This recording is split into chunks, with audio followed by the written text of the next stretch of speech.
adamlar iş bulmazsa, iş çalışamazsa geçimini nasıl sağlayacak bir? Bunlar gidip hırgızlık mı yapacak? Yol mu kesecek? Ne yapması gerek? Önemli olan bizim bu gençlerimize izin, iş için izin gerek. Çok şükür Allah'a, Türk kardeşlerimize, Türk hükümetine, Türk milletine, belligimiz olsun, kaymakamımız olsun bize destek oluyorlar. Güçlerin yettiği kadar. Dilerim ki Allah'tan da bizim bu oran durumları da düzelir. Her kişinin vatanı, memleketi şirin olur. Ama biz Türkiye'den de memnunuz.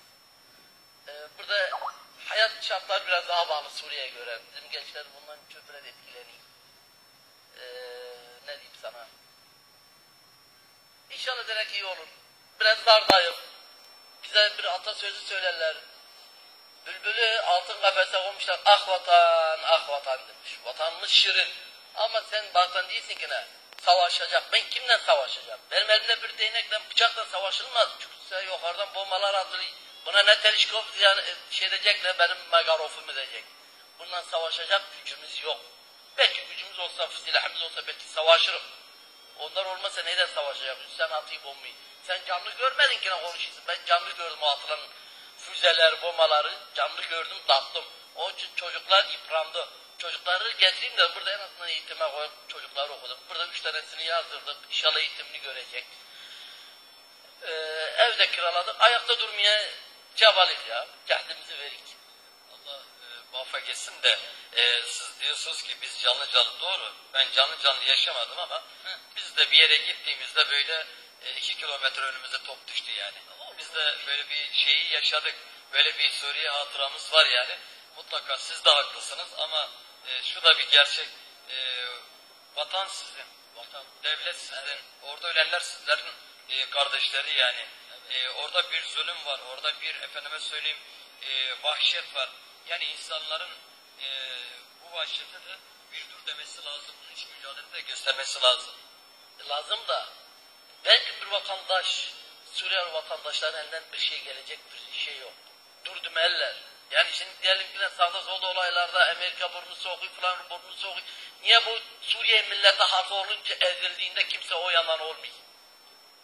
Neden? Ben sadece bunu bilmiyorum. Yani Suriye halkı olduğum için ezilmek mecburiyetinde miyiz? Yani siz yıllarca 40-50 ile yakın bir zamandır orada zulümü gördünüz. O zaman o zulümü görerken kimse sesini çıkarmadı. Ya, ama şimdi baş kaldırdığınız zaman da, bu zulme baş kaldırdığınız zaman da, dediğim gibi biraz önceki kardeşimizle konuştuğumuzda Arap Baharı ile ilgili böyle bir baş kaldırdı. Kıyamda da dediler ki bunlar isyancılar, bunlar Amerika'nın, bunlar emperyalistler, uşağı diyorlar.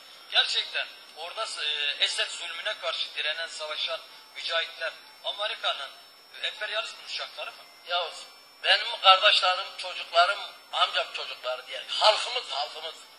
Savaşan halkımız. Rusya'dan getirmedik, Amerika'dan asker getirmedik, İran'dan getirmedik. Bizim halkımız. Adamların gücü yettiği yerler savaşı.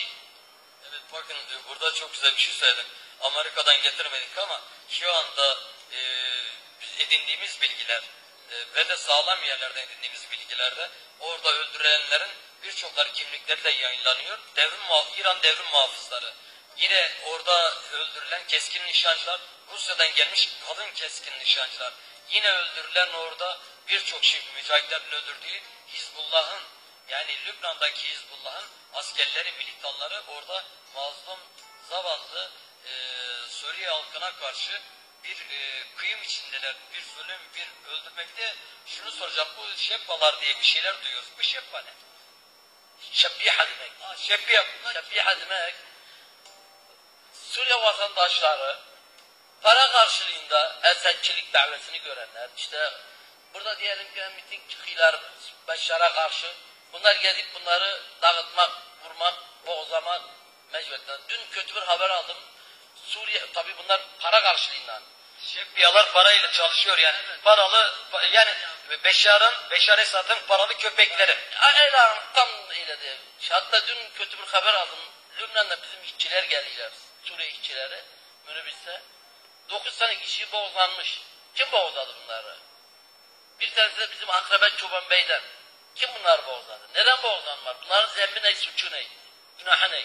İşçi, çocuğunun gelirini sağlamak için işçiliğe gitmiş. 9 tane adam boğazlandı. Kimin? Hocam bir şey derim. Allah söylemeden de anlatılmaz. Söylemeden anlatılmaz. Yani insanların yaşamasına tabii yaşadığı şeyler bir lafla şey olmuyor. Gerçekten zor yani, kolay da bir şey değil. Çok zor. Çok zor. Allah yardımcısı diyelim. Başka bir şeyimiz yok. Evet, ben de varım izleyicileri.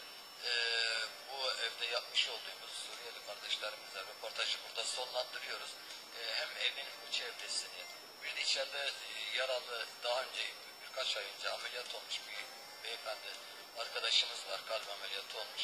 O şekilde yatan bir arkadaşımız var. O görüntülerle programımıza son veriyoruz inşallah. Şu anda yine Suriye'den gelen bir vatandaşımızla beraberiz. Kendisi de şu anda hasta olarak yatıyor.